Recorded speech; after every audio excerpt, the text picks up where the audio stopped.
is surging this year, and it is set to climb even further on fears of a ban on Russian uranium imports by the West.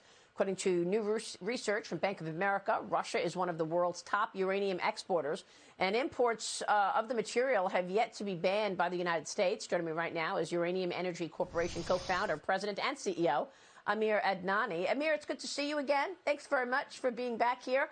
First, let me get your take on the macro story here. Connect the dots for us. What is behind this pop in demand for uranium? Well, first of all, we had a decade-long bear market in uranium prices. Over the last decade, we had 63 new reactors added to the grid, so demand was growing, yet not a single new major uranium mine was built. So the supply side did nothing. In fact, due to competition from state-owned companies led by Russia and the likes of China, we've seen a decline in northern production of uranium. In fact, today, there's zero uranium mining taking place on U.S. soil. And that's the setup that we walk into as a backdrop with the invasion of Ukraine by Russia.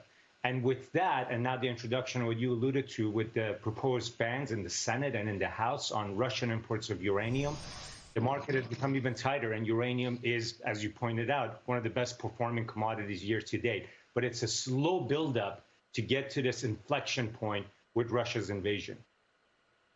And what is so important about uranium? Walk us through what kind of products are at risk with this tight market. We had a new study from the Center of Research on Energy and Clean Air showing that Russia has made nearly $66 billion from fossil fuel exports since the invasion of Ukraine, nearly doubling the revenues, its own revenues. The report also says the European Union countries bought 71% of the fuel via shipments and pipelines.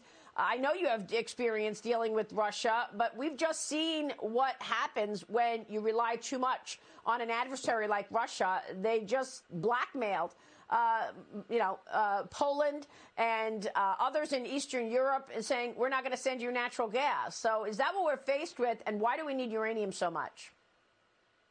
Russia's weaponized its energy resources, and uranium is an energy commodity. 1 in every 5 homes in America is powered by uranium or nuclear energy. Uranium is the fuel in nuclear power. That's 1 in every 5 homes. Every single aircraft carrier and submarine in the Department of Defense and the nuclear Navy, nuclear propulsion, this is powered by nuclear energy. It requires U.S. mined uranium. We talked about, you were speaking earlier about Elon Musk with the other guests on Twitter. Well, Elon Musk and space travel and SpaceX, NASA space travel, those are all micro reactors. They require uranium. Uranium is utilized in some of the most critical activities we can think about. But again, the best part is it's emission-free electricity. And with electrification now and more electric vehicles being built, we need 24/7 electricity available to do all of this. And look, you're absolutely right. How can we just rely on 50% of our uranium imports from Russia, Uzbekistan, Kazakhstan, and all Uzbek and Kazakh uranium has to go to Russia for enrichment before it comes to the U.S.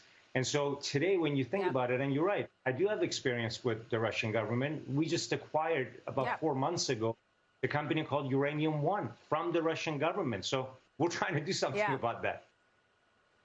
Well, as far as I can remember, Hillary Clinton sold or approved the sale of 1/4 of the United States' stockpiling uranium to that Russian company. That was back in the day. I think that's a conversation for another day, though, Admir.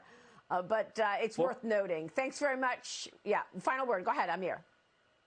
No, I was going to say, as crazy as it is that we've been dependent and we are dependent on half of our uranium imports in this country coming from Russia and former Soviet Union states, the most important and largest uranium deposits on U.S. soil used to be controlled until 4 months ago by the Russian government. And so at least that part changed, Maria, as you pointed out. And I'd love to talk about the Uranium One deal that we did, but things have to change. And I hope this proposed bill in the Senate and the House gains traction and the White House does the right thing and puts these bans on Russian uranium imports. We need U.S. uranium mining in our own backyard. It's crazy not to be producing it. Admir, thank you so much.